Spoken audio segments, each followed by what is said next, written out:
श्री चैतन्य चरितामृत मध्य लीला 20वां अध्याय। श्री चैतन्य महाप्रभु द्वारा सनातन गोस्वामी को शिक्षा।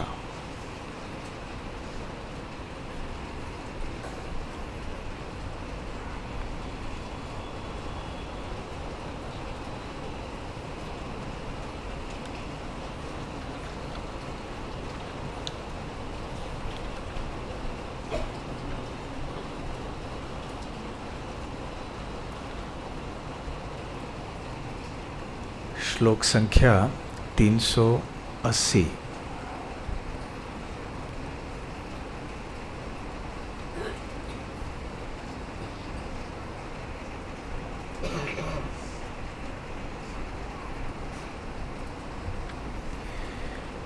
वयसो विदिधत्वेपि सर्वभक्तिरसाश्रयः धर्मी किशोर एवात्र नित्य लीला विलासवान्। वयसो विविधत्वेपि सर्वभक्तिरसाश्रयः धर्मी किशोर एवात्र नित्य लीला विलासवान्। वयसो विविधत्वेपि सर्वभक्तिरसाश्रयः धर्मी किशोर एवात्र नित्य लीला विलासवान्। वयसः आयु विविधत्वे विभिन्न अपि यद्यपि सब प्रकार के भक्ति रस आश्रयः भक्ति रस के आश्रय धर्मी जिनका स्वरूप स्वभाव किशोरः किशोर अवस्था एव निश्चित रूप से अत्र इसमें नित्य लीलाएं विलासवान परम भोक्ता। अनुवाद श्रील प्रभुपाद द्वारा। पूर्ण पुरुषोत्तम भगवान नित्य लीला विलास करते हैं और वे सभी प्रकार की भक्ति के आश्रय हैं। यद्यपि उनकी अवस्थाएं विविध हैं, किंतु इनमें किशोर अवस्था युवा पूर्व सर्वोत्तम है।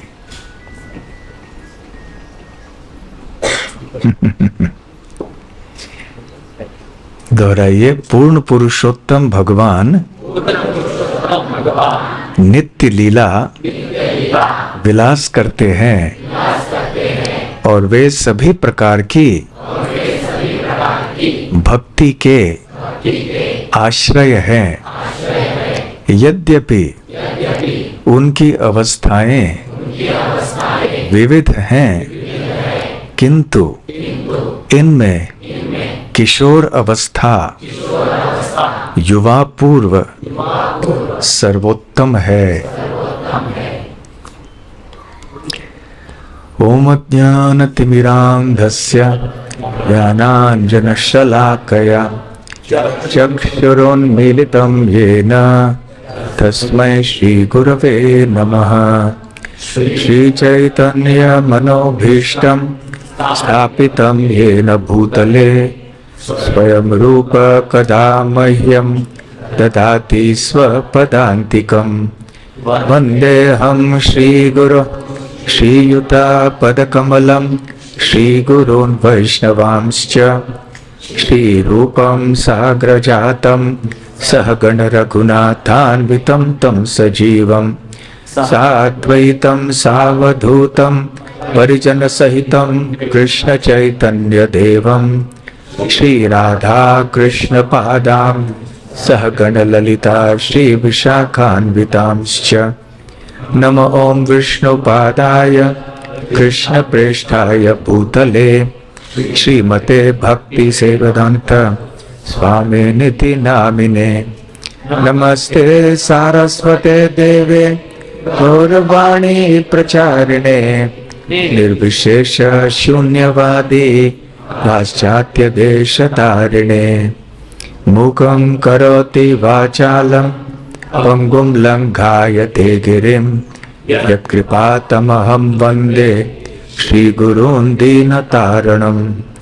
वाञ्छाकल्पतरुभ्यश्च कृपा सिन्धुभ्य एव च पतितानां पावनेभ्यो वैष्णवेभ्यो नमो नमः। नमो महावदान्याय कृष्ण प्रेम प्रदायते कृष्णाय कृष्ण चैतन्य नामने गौरत्विषे नमः। पंचतत्वात्मकं कृष्णं भक्तरूप स्वरूपकं भक्तावतारं भक्ताख्यं नमामि भक्तशक्तिकम्। आराध्यो भगवान् व्रजेशतनयस् तद्धाम वृन्दावनम्। रम्या काचिदुपासना व्रजवधू वर्गेण या कल्पिता। श्रीमद्भागवतं प्रमाणममलं प्रेमापुमर्थो महान्। श्रीचैतन्य महाप्रभोर्मतमिदं तत्रादर न परः। हे कृष्ण करुणा सिन्धो दीनबन्धो जगत्पते गोपेश गोपिका कांत राधा कांत नमोस्तुते। तप्त कांचन गौरांगी राधे वृंदावनेश्वरी वृषभानुसुते देवी प्रणमामि हरिप्रिये। जय श्री कृष्ण चैतन्य प्रभु नित्यानंद श्री अद्वैत गदाधर श्रीवासादि गौर भक्त वृंद। हरे कृष्णा कृष्ण कृष्ण हरे हरे हरे राम राम राम हरे हरे। हरे कृष्णा। तो आज हम चर्चा करेंगे भगवान श्री कृष्ण के बारे में। और तो कोई विषय है नहीं, क्योंकि भगवान श्री कृष्ण के बारे में चर्चा करके ही हमारा जीवन सफल हो जाएगा। भगवान श्री कृष्ण के अतिरिक्त और कोई विषय है भी नहीं। जब हम किसी चीज को भगवान श्री कृष्ण से अभिन्न देखते हैं तो वो माया है। जिस विषय का, जिस वस्तु का संबंध भगवान श्री कृष्ण से नहीं होता है तो उस वस्तु या विषय की चर्चा करने में कोई लाभ नहीं है। इसलिए श्री चैतन्य महाप्रभु प्रकट हुए हैं हम सबको विशेष रूप से श्री कृष्ण के बारे में जानकारी देने के लिए। चैतन्य महाप्रभु ने स्वयं कोई ग्रंथों की रचना नहीं की, उन्होंने ग्रंथ लिखे नहीं कोई शिक्षाष्टकम के अतिरिक्त, परंतु उन्होंने अपने शिष्यों को, अपने भक्तों को उपदेश दिया और फिर आगे चल के इन शिष्यों ने और भक्तों ने ग्रंथों की रचना की। तो ऐसे कई महत्वपूर्ण संवाद हैं चैतन्य महाप्रभु और उनके भक्तों के बीच में, जैसे कि राय रामानंद संवाद दक्षिण भारत में, या उनका संवाद जो सार्वभौम भट्टाचार्य के साथ था जगन्नाथपुरी में, या वो संवाद जो प्रकाश आनंद सरस्वती और उनके शिष्यों के साथ वाराणसी में हुआ। फिर प्रयागराज में रूप गोस्वामी के साथ जो संवाद हुआ, जिसे रूप शिक्षा कहते हैं, उसी प्रकार से सनातन गोस्वामी के साथ उन्होंने बहुत सुंदर संवाद किया, जिसका नाम जो गौड़ीय भक्तों के समाज में सनातन शिक्षा के नाम से जाना जाता है। तो ये सनातन शिक्षा बहुत लंबी है। अनेक विषयों के ऊपर श्री चैतन्य महाप्रभु ने चर्चा की, परंतु आज केवल हम 3 छोटे विषयों के ऊपर चर्चा करेंगे। सनातन शिक्षा का एक छोटा भाग हम आज हमने चुना है, ताकि श्री कृष्ण की जो परम आयु है वो क्या है, श्री कृष्ण की लीलाएं कैसे प्रकट होती हैं, और श्री कृष्ण के कितने प्रकार के रूप हैं, इनके बारे में संक्षेप में आज हम चर्चा करेंगे। तो सबसे पहले यहाँ चैतन्य महाप्रभु चर्चा कर रहे हैं श्री कृष्ण की आयु के बारे में। उन्होंने श्री कृष्ण के 6 प्रकार के अवतारों का उल्लेख तो कर दिया है। अभी कह रहे हैं कि चलो बाल्य पौगंड धर्मेर सुनो विचार, कि अभी आओ सुनो, ये बाल्य अवस्था, पौगंड अवस्था, किशोर अवस्था, ये आयु के जो विविध अवस्थाएं होती हैं भगवान के, इनके विविध लक्षण अभी सुनो। सनातन गोस्वामी से वो कह रहे हैं। और फिर कहते हैं, किशोर शेखर धर्मी व्रजेंद्र नंदन प्रकट लीला कोरी बारे जौबे कोरे मन। किशोर शेखर भगवान कृष्ण का एक नाम है, किशोर शेखर। हमारे किशोर प्रभु को ये नाम जब दिया गया वो समझे नहीं क्या है, बोले कृष्ण का नाम देना चाहिए। हरे कृष्ण का सबसे अच्छा नाम है किशोर शेखर, जो किशोर अवस्था के सबसे अच्छे उदाहरण है, जिनकी परिपूर्णता, जिनके सारे गुण किशोर अवस्था में सबसे पूर्ण रूप से, सबसे मधुर रूप से प्रकट होते हैं। इसलिए उनका नाम है किशोर शेखर। धर्मी, धर्मी अर्थात उनका जो स्वाभाविक स्थान है, तो श्री कृष्ण का स्वाभाविक स्थान है किशोर रूप। किशोर अर्थात युग अवस्था के पूर्व जो रूप होता है। तो हमारे मन में यह प्रश्न उत्पन्न होगा कि अरे, हम तो श्रीमद् भागवतम में पढ़ते हैं कि श्री कृष्ण का जन्म हुआ मथुरा में, फिर वसुदेव उनको गोकुल ले गए, गोकुल में उन्होंने बाल लीलाएं की, आगे चल के पौगंड लीलाएं की, फिर आगे चल के किशोर अवस्था की प्राप्ति हुई। किशोर अवस्था के समय या उसके अंत में लगभग फिर वो मथुरा चले गए। तो फिर हम कैसे कह सकते हैं कि किशोर अवस्था ही भगवान श्री कृष्ण की स्वाभाविक अवस्था है या मूल अवस्था है? तो इसलिए चैतन्य महाप्रभु इस विषय पर थोड़ा स्पष्टीकरण करना चाह रहे हैं। वो कहते हैं कि जब श्री कृष्ण प्रकट होने वाले थे अपने धाम से यहाँ इस भौतिक जगत में, तो उन्होंने उनके जो माता पिता और अन्य वरिष्ठ हैं, उनके भक्त, उनको पहले भेज दिया। तो भगवान के विभिन्न अवतारों में ऐसे ही होता है, क्योंकि माता पिता का जन्म बच्चों से पहले होना चाहिए। तो माता पिता यशोदा मैया और नंद बाबा का जन्म पहले हुआ। तो ऐसे अन्य वरिष्ठ गोप गोपियां जो थी वृंदावन में, उनका भी जन्म पहले हुआ। देवकी वसुदेव का जन्म भी पहले हुआ और फिर वो यहाँ पर प्रकट हुए। और ऐसे प्रतीत होता है, पाछे प्रकट होए जन्म अधिक लीला क्रमे। फिर वो कहते हैं कि ऐसे वो अपने बाल लीला, जन्म लीला को, बाल्य लीला को, पौगंड लीला को एक के बाद एक क्रमशः प्रकट करते हैं और इन लीलाओं का आनंद लेते हैं और जो उनके भक्त हैं वो भी लीलाओं में शामिल होकर भगवान श्री कृष्ण का सानिध्य प्राप्त करते हैं और दिव्य रस का आस्वादन करते हैं।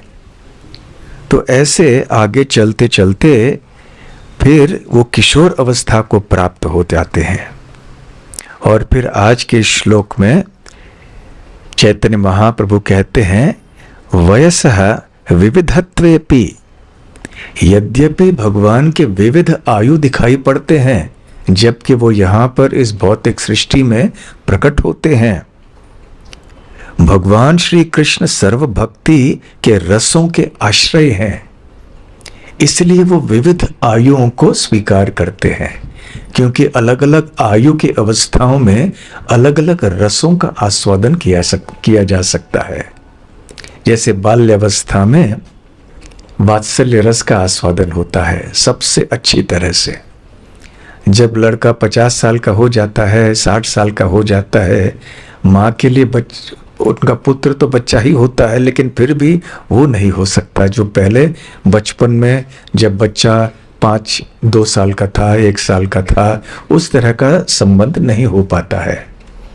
तो क्योंकि भगवान श्री कृष्ण सर्व भक्ति के रसों के आश्रय हैं, इसलिए उन्होंने इन समस्त आयु के अवस्थाओं को स्वीकार किया ताकि वो स्वयं और उनके भक्त भी इन समस्त रसों का आस्वादन कर पाएं। धर्मी किशोर एव अत्र नित्य लीला विलासवान, तो भगवान कृष्ण तो नित्य लीला में विलास करते हैं सदैव।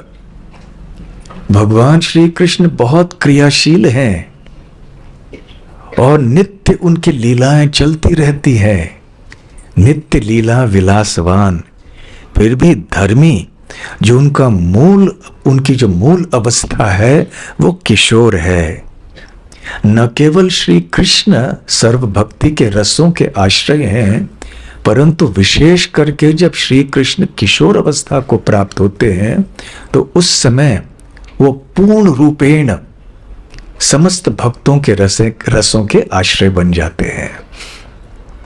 इसलिए किशोर अवस्था में यद्यपि प्रधानता तो माधुर्य या श्रृंगार रस की होती है, वो तरुणी गोपियों के साथ में रमण करते हैं, रास लीला करते हैं इत्यादि, फिर भी उस आयु में वो अपने सखाओं के साथ गायों को चराने भी जाते हैं, वन में जाके क्रीड़ा भी करते हैं, असुरों का वध भी करते हैं, साथ साथ नंद महाराज और माता यशोदा के लिए अभी तक उनके वो प्रिय पुत्र भी होते हैं। तो वात्सल्य रस, सख्य रस, माधुर्य रस, तीनों का आस्वादन भगवान श्री कृष्ण के किशोर रूप में पाया जाता है। तो क्योंकि ये जो आयु है भगवान की, ये नित्य आयु है उनकी गोलोक वृंदावन में, और क्योंकि इस आयु में समस्त प्रकार के भक्ति के रसों का निवास पाया जाता है, इसलिए ये सर्वश्रेष्ठ आयु मानी जाती है भगवान श्री कृष्ण की। तो वैसे चैतन्य महाप्रभु का और एक संवाद है रघुपति उपाध्याय नाम के भक्त से, चैतन्य चरितामृत में एक जगह। तो रघुपति उपाध्याय एक बहुत ही शुद्ध भक्त थे। तो जब वो चैतन्य महाप्रभु से मिलने आए तो महाप्रभु ने उनसे पूछा, कहो उपाध्याय श्रेष्ठ मानो काय, परम जितने भी व्यक्ति आदि हैं या भगवान के रूप हैं, उनमें से सबसे श्रेष्ठ कौन सा रूप है? श्यामम एव परम रूपम कहे उपाध्याय। तो रघुपति उपाध्याय ने उत्तर दिया, श्यामम, श्याम अर्थात श्याम सुंदर वृंदावन के कृष्ण वो परम रूप हैं भगवान के। श्यामम एव परम रूपम कहे उपाध्याय। तो फिर वो बहुत प्रसन्न हुए। श्याम रूपेर वास स्थान श्रेष्ठ मानो काय। महाप्रभु ने पूछा कि ठीक है, बहुत अच्छी बात कही तुमने कि भगवान का सर्वश्रेष्ठ रूप श्याम रूप है, गोविंद कृष्ण वृंदावन में रहने वाले। तो वृंदावन में ही रहते हैं ना, इसलिए मैं स्पष्टीकरण करना चाहता हूं हे रघुपति उपाध्याय। तो ये बताओ कि ये श्याम रूप का सर्वश्रेष्ठ निवास स्थान कौन सा है? पुरी मधुपुरी वरा करे कहे उपाध्याय। तो उपाध्याय ने कहा मधुपुरी व्रजधाम यही भगवान श्री श्याम सुंदर का सर्वश्रेष्ठ निवास स्थान है। तो महाप्रभु बहुत प्रसन्न हुए, फिर कहने लगे बाल्य पौगंड कैशोर श्रेष्ठ मानो काय, कि जो आयु की अवस्थाएं हैं बाल्य पौगंड कैशोर, इनमें से तुम श्रेष्ठ कौन सा मानते हो? तो रघुपति उपाध्याय ने सोचा वयः कैशोरकम ध्येयम कहे उपाध्याय। वयः अर्थात आयु, कैशोरकम जो कैशोर अवस्था है वो ध्यान करने के लिए सर्वश्रेष्ठ है। रसगण मध्य श्रेष्ठ मानो काय, जितने भी रस हैं, दास्य रस है, सख्य है, वात्सल्य है, श्रृंगार रस है इत्यादि, इनमें से सबसे श्रेष्ठ कौन सा है? आद्य एव परो रसः कहे उपाध्याय। तो जो माधुर्य रस है ये सबसे श्रेष्ठ रस है। तो महाप्रभु बहुत प्रसन्न हुए रघुपति उपाध्याय की इन बातों को सुनकर और कहने लगे भालो तत्व सिखाए लो मोरे। तुमने बहुत अच्छे तत्व मुझे सिखाए हैं रघुपति उपाध्याय। और जो 4 उत्तर थे रघुपति उपाध्याय के, उन्होंने इन 4 उत्तरों को जोड़ के एक श्लोक बनाया और उस श्लोक को गदगद वाक्यों से वो निरंतर उच्चारण करने लगे। श्यामम एव परम रूपम, बोलिए पुरी मधुपुरी वरा वयः कैशोरकम ध्येयम आद्य एव परो रसः। तो इस श्लोक का बार बार उच्चारण करने लगे। तो कौन सी 4 चीजें इस श्लोक में पाई जाती हैं? पहली बात कि श्याम सुंदर श्री कृष्ण सबसे श्रेष्ठ रूप हैं परम सत्य के, क्योंकि परम सत्य के बारे में बहुत कुछ किया जा सकता है। निराकार ब्रह्म भी परम है और परमात्मा रूप जो सबके हृदय में विराजमान है वो भी भगवान के रूप हैं। फिर भगवान के नारायण स्वरूप हैं, बहुत सारे अवतार और रूप हैं भगवान के। तो इनमें से सर्वश्रेष्ठ है श्याम सुंदर श्री कृष्ण और रहने का स्थान व्रजमंडल श्री वृंदावन धाम। और आयु सर्वश्रेष्ठ है कैशोर किशोर अवस्था और सबसे श्रेष्ठ रस है माधुर्य रस। तो ये चैतन्य महाप्रभु के शिक्षाओं के 4 महत्वपूर्ण स्तंभ हैं। और इसी बात को यहाँ पर महाप्रभु सनातन गोस्वामी को दोहरा रहे हैं। तो कहते हैं कि वास्तव में क्योंकि किशोर अवस्था सर्व भक्ति रस के आश्रय है, इसलिए किशोर अवस्था सर्वश्रेष्ठ है। अभी जब भगवान श्री कृष्ण बाल्य पौगंड पार करके किशोर अवस्था को प्राप्त करते हैं और किशोर के अंत तक लगभग पहुंचते हैं, उसके बाद इस भौतिक सृष्टि में उनकी आयु और नहीं बढ़ती है, बढ़ती है परंतु दिखाई नहीं पड़ता। जैसे किशोर अवस्था में वो दिखते हैं वैसे ही आगे चल के उसी आयु के दिखते हैं। परंतु हमारे साथ ऐसे नहीं होता है। जब हम 14-15 साल के हो जाते हैं कि ऐसे नहीं है कि 50 साल के बाद भी वैसे ही दिखे जैसे हम 14-15 साल की आयु में दिखते थे। बूढ़े होने लगते हैं, बाल पक जाते हैं। परंतु श्री कृष्ण के साथ ऐसे नहीं होता। श्री कृष्ण लगभग 125 वर्षों तक यहाँ पृथ्वी लोक पर अपनी प्रकट लीला करते रहे।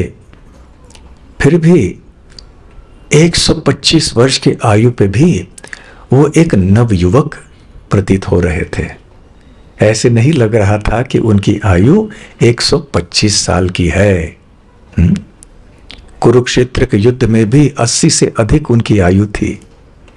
फिर भी ऐसे एक तरुण के समान प्रतीत हो रहे थे। तो यह है श्री कृष्ण की विशेषता। तो चैतन्य महाप्रभु अब श्री कृष्ण की आयु की चर्चा करने के बाद अब श्री कृष्ण की लीलाओं की बात कर रहे हैं। और वो कहते हैं कि जब से भगवान श्री कृष्ण इस धरातल पर प्रकट होते हैं तब से उनकी लीलाएं प्रारंभ होती हैं और विविध प्रकार की लीलाएं प्रतिक्षण वो प्रकट करते रहते हैं, पूतना वध से प्रारंभ होके, ऐसे महाप्रभु कहते हैं।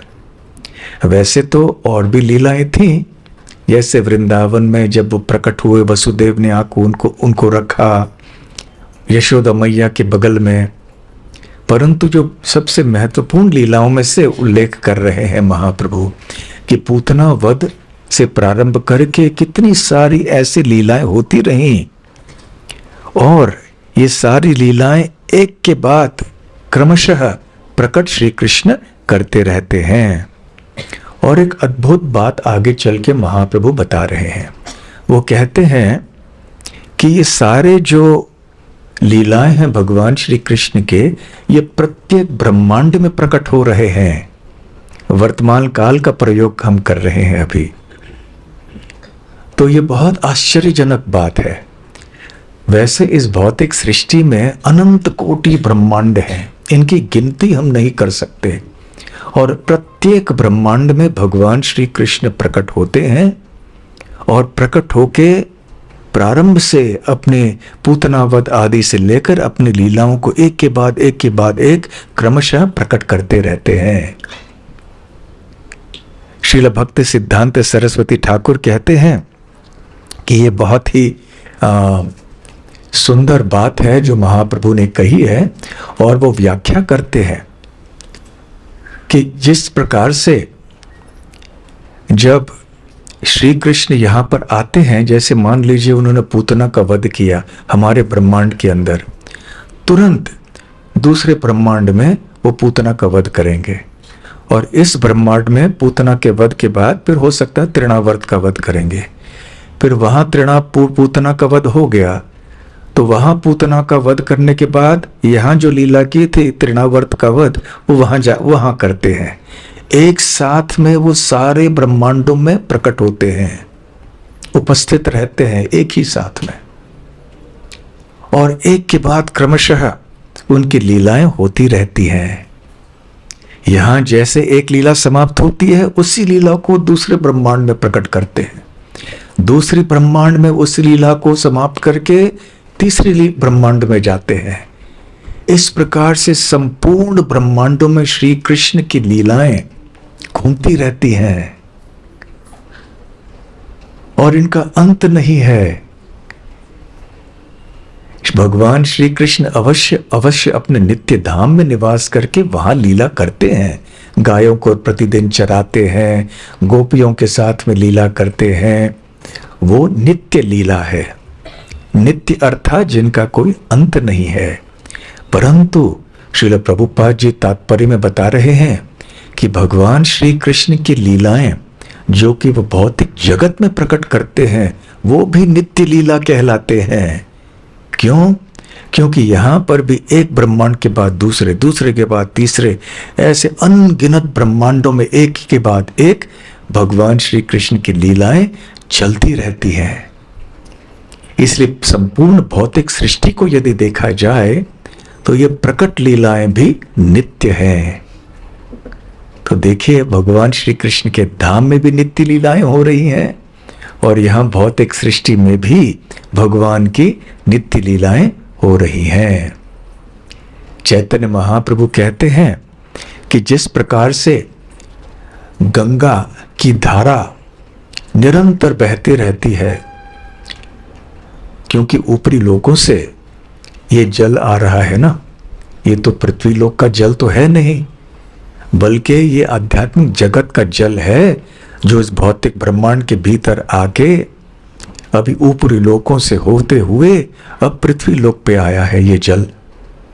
तो जिस प्रकार से ये जल का प्रवाह चलता है बिना कोई रुकावट के, उसी प्रकार से श्री कृष्ण की लीलाएं एक के बाद एक प्रकट रहती हैं। और एक उपमा या दृष्टांत चैतन्य महाप्रभु देते हैं, वो है सूर्य का।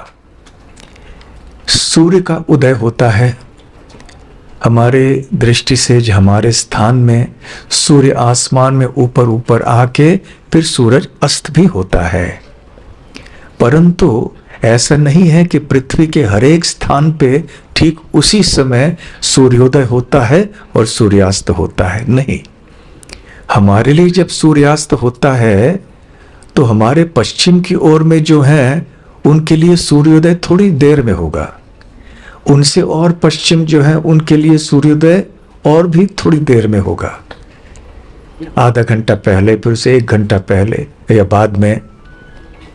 तो इस प्रकार से सूर्योदय सब जगह हो रहा है, एक के बाद एक के बाद एक।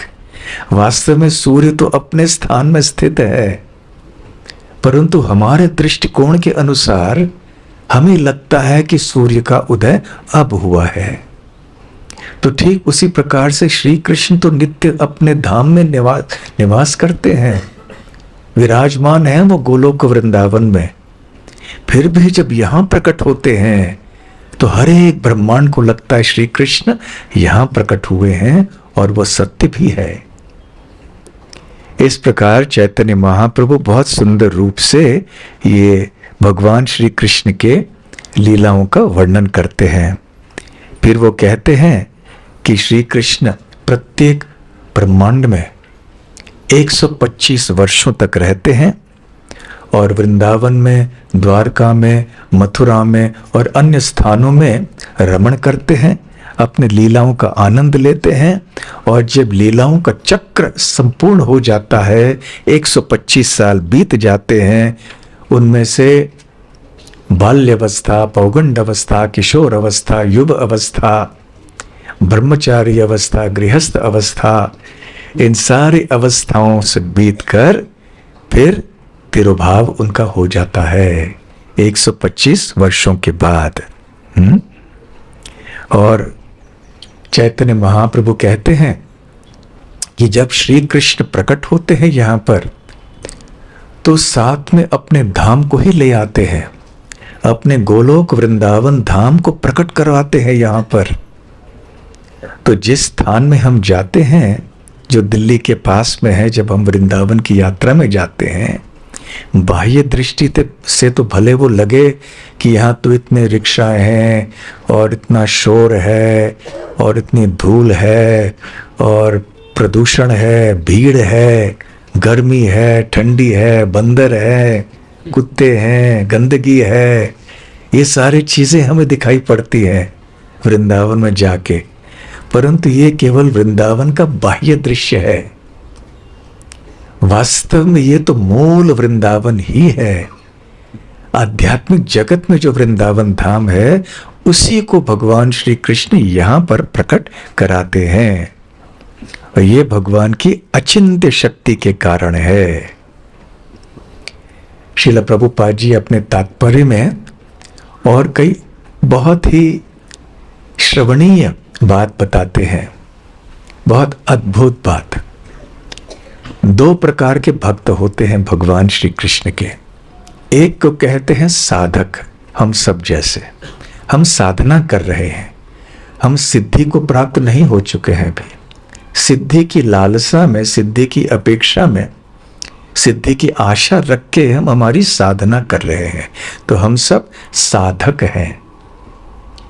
दूसरे प्रकार के भक्त होते हैं सिद्ध भक्त, जिन्होंने भक्ति में सिद्धि प्राप्त कर ली है, परिपूर्ण अवस्था में है वो भक्ति के। तो ऐसे सिद्ध भक्त भी 2 प्रकार के होते हैं।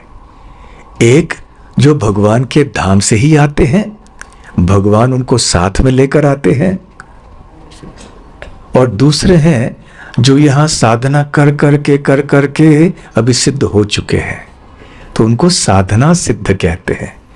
तो वो है नित्य सिद्ध और ये है साधना सिद्ध। तो दोनों प्रकार के भक्त भगवान श्री कृष्ण की लीला में शामिल होते हैं, जबकि श्री कृष्ण यहां प्रकट होते हैं वृंदावन में। वृंदावन को प्रकट कराते हैं धरातल के ऊपर, तो नित्य सिद्ध भक्त तो उनके साथ आते ही हैं, साथ साथ में अनेक वर्षों से साधना करते करते जो भक्त सिद्धि को प्राप्त हो चुके हैं उन्हें भी अवसर मिलता है। और जो आश्चर्यजनक बात प्रभुपाद जी यहाँ कह रहे हैं वो ये है कि जब कोई व्यक्ति शुद्ध भक्त बन जाता है वृंदावन के भाव में, तो वो सीधे जो है इस मृत्यु के बाद वो परव्योम वृंदावन में नहीं जाता है। सबसे पहले उसे ऐसे वृंदावन में जन्म मिलता है जो कि श्री कृष्ण ने भौतिक ब्रह्मांड जगत में प्रकट किया है, चाहे इस ब्रह्मांड में हो या किसी दूसरे ब्रह्मांड में हो। तो ऐसे ब्रह्मांड में जहां वृंदावन प्रकट हुआ है, उस वृंदावन में एक गोपी के गर्भ से उसका जन्म होता है। तो ऐसे साधना सिद्ध भक्त फिर अन्य नित्य सिद्ध भक्तों के साथ में रह के भगवान श्री कृष्ण की लीलाओं की सूक्ष्म बातें सीख लेता है या सीख लेती है। और इस प्रकार से जब भगवान श्री कृष्ण की 125 साल की लीला समाप्त हो जाती है, तो ये साधना सिद्ध भी नित्य सिद्ध बन जाते हैं, वो भी भगवान के धाम में चले जाते हैं। तो याद रखिए, जब हम सब शुद्ध भक्त बनेंगे तो हम कहाँ जाएंगे? भौतिक सृष्टि में रहेंगे, फिर भी नहीं रहेंगे।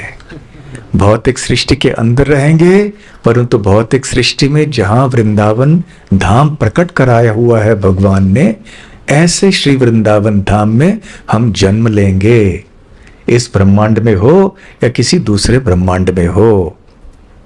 और उसके बाद फिर हम भगवान के धाम में चले जाएंगे। तो है ना ये सब आश्चर्यजनक बातें। तो इन चीजों को याद रखिए आप। जब हमारी साधना करते हैं, जब हम यहाँ वहाँ सड़क पे घूमते हैं, घर में रहते हैं, हमारे व्यापार आदि कार्य में मग्न रह जाते हैं, तो बीच बीच में इन चीज़ों को याद कर लिए आप कि हमारा जीवन का उद्देश्य क्या है। वृंदावन में जन्म लेना, गोपियों के गर्भ से जन्म लेके फिर वहाँ श्री कृष्ण की सेवा करना। तो इस प्रकार चैतन्य महाप्रभु अभी कृष्ण की लीलाओं का संक्षिप्त रूप में वर्णन करते हैं। इसके बाद में अंतिम विषय, चैतन्य महाप्रभु कहते हैं कि श्री कृष्ण के 3 प्रकार के रूप हैं। कौन से 3 प्रकार के रूप हैं ये 3 प्रकार के रूप हैं पूर्ण, पूर्णतर और पूर्णतम। क्योंकि श्री कृष्ण तो भगवान है, तो इसलिए उनके जो रूप तो पूर्ण होने ही चाहिए। पूर्ण नहीं हो तो भगवान कैसे हुए? ओम पूर्णमदः पूर्णमिदं पूर्णात् पूर्णमुदच्यते पूर्णस्य पूर्णमादाय पूर्णमेवावशिष्यते। आप सब जानते हैं ईशोपनिषद का ये सबसे पहला मंत्र है, शांति मंत्र जिसको कहते हैं। तो यहाँ भगवान या परम सत्य का संबोधन पूर्ण कह के कहा गया है। यदि भगवान कोई पूर्ण नहीं है तो वो भगवान नहीं हो सकते। तो भगवान तो पूर्ण है, परंतु और ऐसे कोई रूप होते हैं भगवान के जो उनसे भी अधिक पूर्ण हैं, और एक रूप होते हैं भगवान के जो सबसे पूर्ण होते हैं, पूर्ण, पूर्णतर, पूर्णतम। इसको तरतम्य न्याय कहते हैं। हम वर्गीकरण करते हैं कभी कभी गुण के दृष्टिकोण से या किसी लक्षण के दृष्टिकोण से हम वर्गों में विभाजित करते हैं। जैसे भी हम कहते हैं ये बुद्धिमान है, वो और बुद्धिमान है, ये सबसे बुद्धिमान है।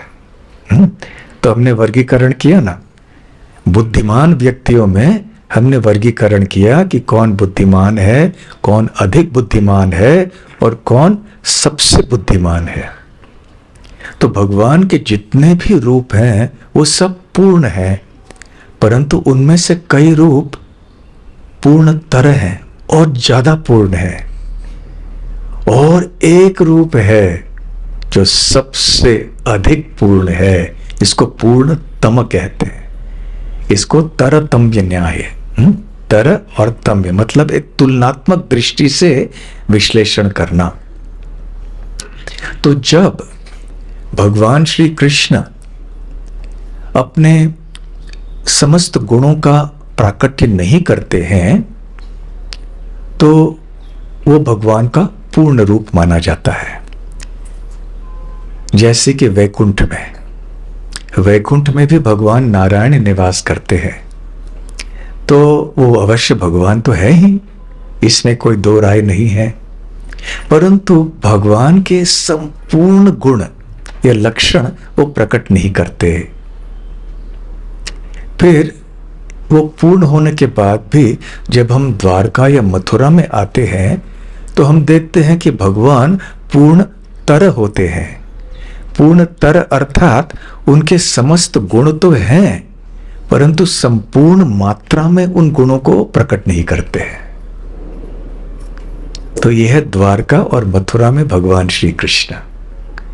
तो भगवान श्री कृष्ण जब वैकुंठ में रहते हैं तो उनका नाम है नारायण या विष्णु या विभिन्न नाम है, जनार्दन, केशव, श्रीधर इत्यादि। जब वो द्वारका मथुरा में रहते हैं तो पूर्ण तरह समस्त गुण हैं उनके, परंतु सारे गुणों को संपूर्ण मात्रा में वो प्रकट नहीं करते हैं। और पूर्णतम जो रूप है भगवान कृष्ण का वो है वृंदावन में, क्योंकि वृंदावन में श्री कृष्ण अपने समस्त गुणों को व्यक्त प्रकट करते हैं और संपूर्ण मात्रा में भी पूर्ण तरह से प्रकट करते हैं। तो ये बहुत आश्चर्य की बात है और बहुत महत्वपूर्ण बात भी है। इसलिए चैतन्य महाप्रभु कहते हैं, व्रजे कृष्ण सर्वैश्वर्य प्रकाशे पूर्णतम, पुरी द्वये परव्योमे पूर्णतर पूर्ण। व्रजे कृष्ण सर्व ऐश्वर्य प्रकाशे पूर्णतम।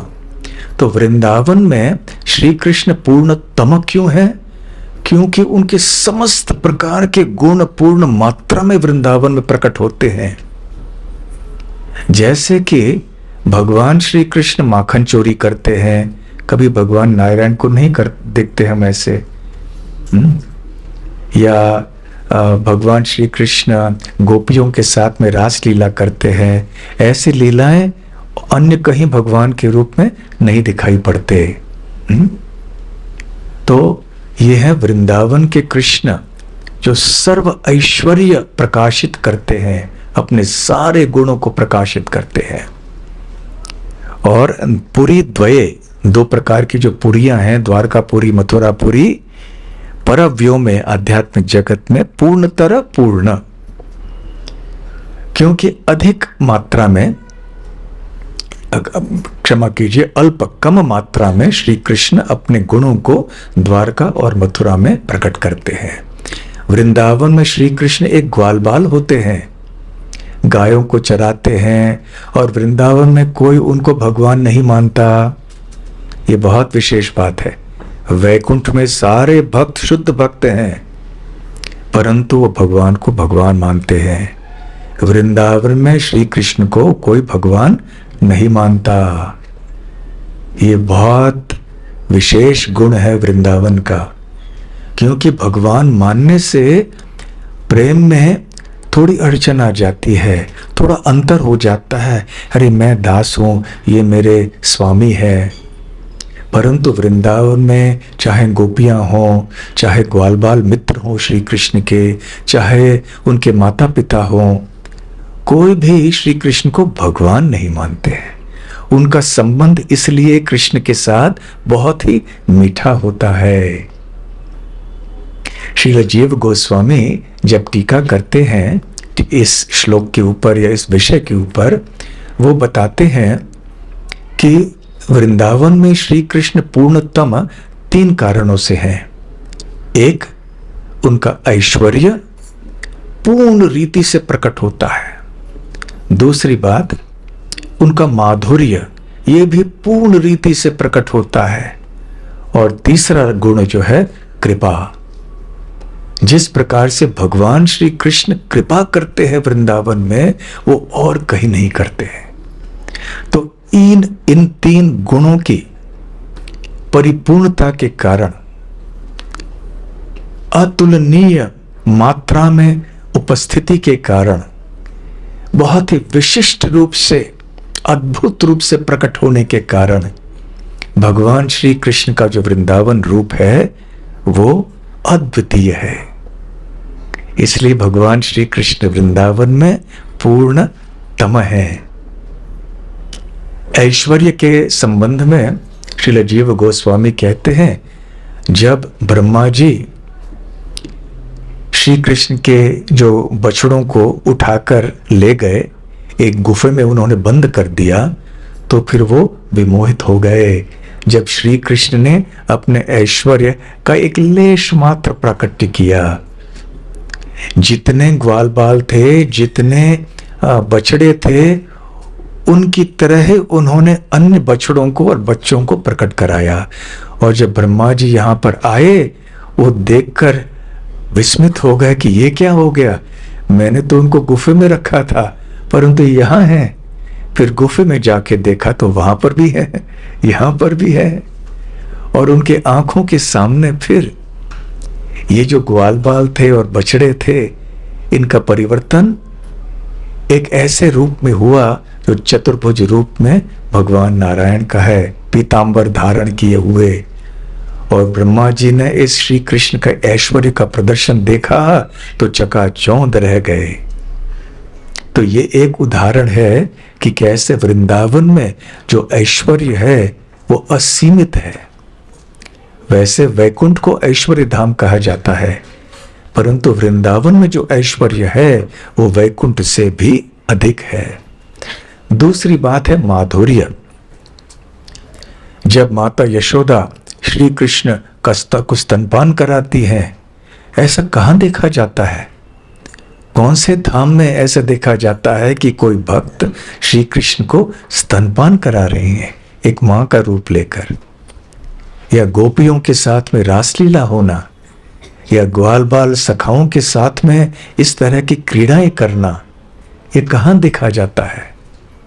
इसलिए जो मधुरता है, माधुर्य है वृंदावन में, वो बहुत विशेष है। और साथ साथ में कृपा। जिस प्रकार से श्री कृष्ण ने पूतना के ऊपर कृपा की, अहो बकीयम स्तनकाल कूटम जिघांसया पाययद अप्यसाधवी लेभे गतिम धात्रुचिताम ततोन्यम कम वा दयालुम शरणम व्रजेम। तो उस समय पूतना जो राक्षसी थी, श्री कृष्ण की हत्या करने आई थी, परंतु श्री कृष्ण ने उनको गोलोक वृंदावन में एक धात्री का स्थान दिया जो मां के तुल्य है। तो ये है भगवान की कृपा। तो क्योंकि भगवान के जितने भी गुण हैं वो सबसे अधिक मात्रा में और सबसे अद्भुत रीति से प्रकट होते हैं वृंदावन धाम में, इसलिए वृंदावन धाम का जो रूप है वो पूर्णतम माना जाता है। तो ऐसे श्री कृष्ण ये चैतन्य महाप्रभु यहाँ पर कह रहे हैं। तो श्रील जीव गोस्वामी और श्रील रूप गोस्वामी ये भी कहते हैं कि ऐसे विभिन्न रूप क्यों होते हैं। उनका इसका उत्तर ये है कि भगवान के भक्तों की भावनाएं अलग अलग होती हैं। तो भक्त जैसे विचार करते हैं, भक्तों की भावना जैसे होती है, वैसे वैसे ही भगवान भी अपने रूप को स्वीकार करते हैं। भक्त आपेक्षिकम, जैसे भक्तों का भाव होता है, भगवान अपने भक्तों को प्रसन्न करने के लिए वैसे ही रूप स्वीकार करते हैं। ये यथा माम प्रपद्यन्ते तांस तथैव भजाम्यहम्। तो भगवान श्री कृष्ण के जो वृंदावन के भक्त हैं, उनकी भक्ति की तीव्रता सबसे अधिक होने के कारण और उनके भक्ति की मधुरता भी सबसे अधिक होने के कारण श्री कृष्ण एक अपना संपूर्ण, अपने ऐश्वर्य, अपने माधुर्य, अपनी कृपा युक्त एक रूप को स्वीकार करते हैं। क्योंकि वैकुंठ और द्वारका मथुरा में अवश्य वहां भी शुद्ध भक्त हैं, इसमें कोई दो राय नहीं है, परंतु वृंदावन की तुलना में उनकी भक्ति में, भक्ति के रस में थोड़ा कुछ अंतर दिखाई पड़ता है।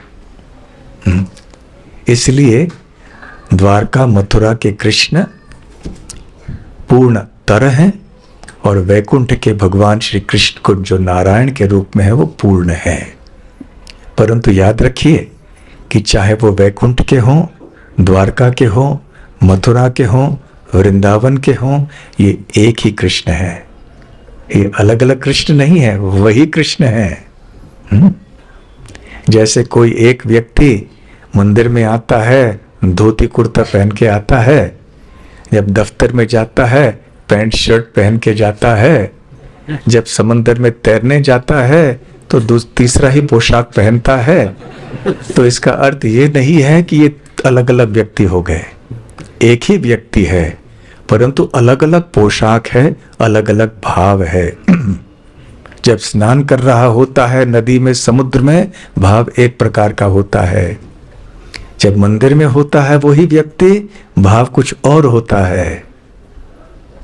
तो इस प्रकार से चाहे भगवान नारायण हो, नरसिंह हो, राम हो, द्वारकाधीश हो, मथुराधीश हो, या श्याम सुंदर कृष्ण हो, वही एक कृष्ण है। परंतु केवल उन्होंने अपना रूप थोड़ा परिवर्तित किया है, अपना भाव थोड़ा उन्होंने परिवर्तित किया है, रसों में थोड़ा अंतर है, क्योंकि उनके उसी प्रकार के जो भक्त हैं उनके साथ प्रेम का आदान प्रदान करने हेतु। तो ऐसे चैतन्य महाप्रभु बहुत सुंदर रूप से ये स्थापित करते हैं कि वृंदावन के जो श्री कृष्ण हैं वो भगवत स्वरूप के सर्वश्रेष्ठ प्राकट्य हैं। मूल जो भगवान हैं वो वृंदावन के श्री कृष्ण हैं। हरे कृष्ण कृष्ण कृष्ण हरे हरे, हरे राम राम राम हरे हरे। हरे कृष्णा। कोई प्रश्न है? हाँ, माइक यहाँ।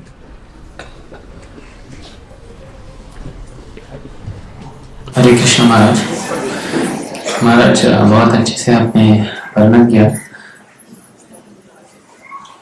तो महाराज भगवान जब किशोर अवस्था में रहते तो तीनों रस का आस्वादन करते हैं, इसे आपने बोला।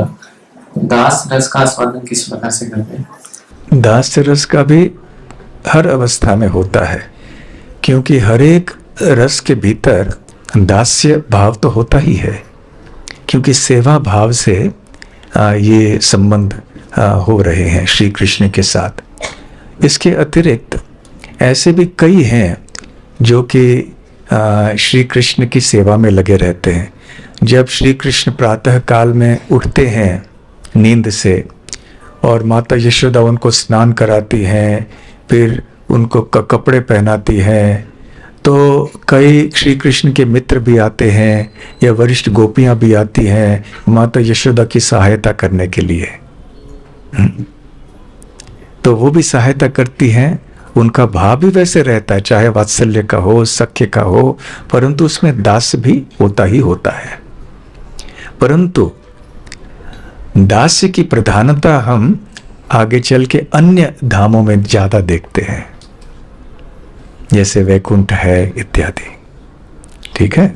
जैसे अभी वृंदावन के भाव में भक्ति कर रहे हैं। अच्छा, एक मिनट। अभी कल भक्त हमें बता रहे थे कि अब सारे भारत में सारे भक्त लोग सिनेमा देखने जा रहे हैं, क्योंकि वो महा अवतार नरसिम्हा सिनेमा थिएटर में लग रहा है, ऐसे सुना।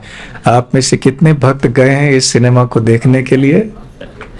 अच्छा, तो इस एक सिनेमा के लिए आपको हम अनुमति दे सकते हैं, आप जा सकते हैं, लेकिन दूसरे में मत जाइए।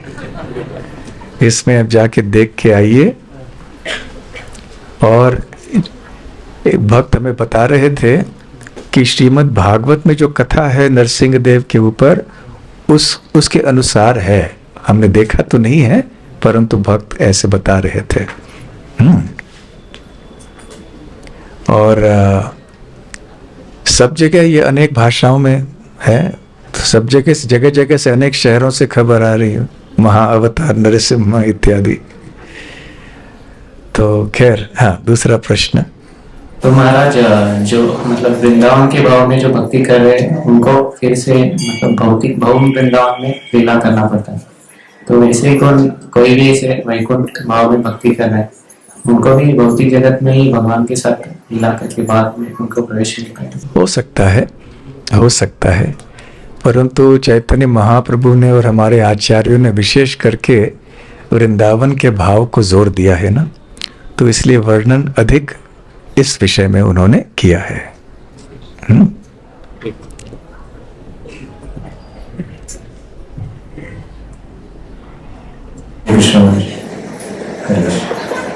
महाराज, आपने बताया कि जैसे माता यशोदा कृष्ण के साथ वात्सल्य का जो आदान प्रदान करती है,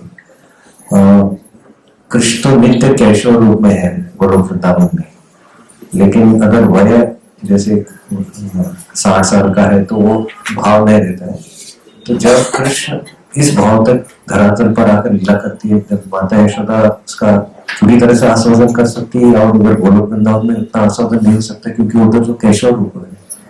ये एक है महाराज। और दूसरा, इसलिए तो फिर यहाँ भौतिक जगत में श्री कृष्ण प्रकट होते हैं, बाल्य रूप को स्वीकार करते हैं और माता यशोदा को वात्सल्य रस का पूरा आस्वादन देने का अवसर प्रदान करते हैं, और वो स्वयं भी इस रस का आस्वादन करते हैं। मेरा दूसरा प्रश्न था कि ये कैशोर अवस्था में भी अलग उसके विभाजन है महाराज? हाँ, कैशोर अवस्था भक्ति रसामृत सिंधु नाम के ग्रंथ में श्री रूप गोस्वामी ने भी विभाजन किया है, पूर्व कैशोर, मध्य कैशोर इत्यादि। कैशोर अवस्था की भी प्रारंभिक अवस्था, मध्य अवस्था, अंतिम अवस्था, ऐसे भी वर्णन किया गया है। और श्री कृष्ण के रूप में, उनके व्यवहार में भी थोड़ा थोड़ा अंतर सूक्ष्म रूप से दिखाई पड़ता है। हरे कृष्ण। हरे कृष्ण जी। जो आपने बताया कि भगवान को किशोर रूप में ही रहते हैं, तो ये भक्तों गोलोक धाम में भक्तों के ऊपर भी ये ऐसे होता है क्या? वो उनका एज होता रहता है? तो प्रश्न ये है कि जैसे श्री कृष्ण की आयु किशोर अवस्था तक बढ़ के रह जाती है वहीं पे, तो क्या भक्तों के लिए भी ऐसे होता है? देखिए, जब परम व्योम वृंदावन की बात करते हैं, आध्यात्मिक जगत में जो वृंदावन है, वहां पे तो भगवान श्री कृष्ण नित्य रूप से किशोर अवस्था में है। उनके माता पिता भी आयु में थोड़े बड़े हैं, नित्य रूप से उनके आयु में स्थित रहते हैं। किसी की आयु बदलती नहीं है गोलोक वृंदावन में। जिस आयु में है, अपने रस का आस्वादन करने के लिए जो अनुकूल आयु है, उसी आयु में रहते हैं। पहली बात। दूसरी बात कि हमें ऐसे नहीं सोचना चाहिए कि इनकी आयु थोड़ी माता पिता के समान है, पौर्णमासी की आयु और भी ज़्यादा है, तो इसलिए बुढ़ापे के कारण उनको कष्ट हो रहा होगा। नहीं, क्योंकि उनका देह भी सच्चिदानंद देह है, इसलिए उनको भौतिक जगत में जो परेशानियां होती हैं शरीर की, मन की, वो उन्हें नहीं होती हैं। ठीक है, जाना है वहां पे, तैयारी करनी होगी। हाँ, हरे कृष्ण महाराज जी। महाराज जी, एक प्रश्न। बहुत बहुत धन्यवाद महाराज, बहुत अच्छे सुंदर प्रवचन के लिए। महाराज जी, जैसे मथुरा में भगवान श्री कृष्ण लीला करते हैं और फिर जब द्वारिका जाते हैं तो सब मथुरा वासियों को भी द्वारिका में ले जाते हैं, तो आध्यात्मिक जगत में शाश्वत रूप से मथुरा और द्वारिका अलग अलग रहते हैं। मथुरा और द्वारका अपने स्थानों में नित्य रूप से हैं। मथुरावासी ही रहते हैं, द्वारकावासी ही रहते हैं, गोलोक वृंदावन के वासी गोलोक वृंदावन के वासी ही रहते हैं, अयोध्या के वासी ही रहते हैं। और दूसरा प्रश्न महाराज जी से, पूर्णतम रूप भगवान कृष्ण का है, वैसे चैतन्य महाप्रभु का भगवान कृष्ण का पूर्णतर भी है, पूर्ण भी है, पूर्णतम वृंदावन के कृष्ण का। वृंदावन कृष्ण का पूर्णतम है, चैतन्य महाप्रभु का भी पूर्णतम है, कैसे? अच्छा प्रश्न है कि वृंदावन के जो श्री कृष्ण है उनका रूप पूर्णतम है, तो चैतन्य महाप्रभु का रूप क्या भी पूर्णतम है? आपको क्या लगता है? हाँ, पूर्ण है या पूर्णतर है, पूर्णतम है? पूर्णतम निश्चित। क्यों? क्योंकि वही स्वयं श्री कृष्ण है और वृंदावन के भाव में है, श्रीमती राधा रानी के भाव को उन्होंने स्वीकार किया है, इसलिए चैतन्य महाप्रभु भी पूर्णतम रूप है भगवान। ठीक है, ठीक है, बहुत बहुत धन्यवाद। श्रील प्रभुपाद की जय। गौर प्रेमानंदे हरि हरि बोल।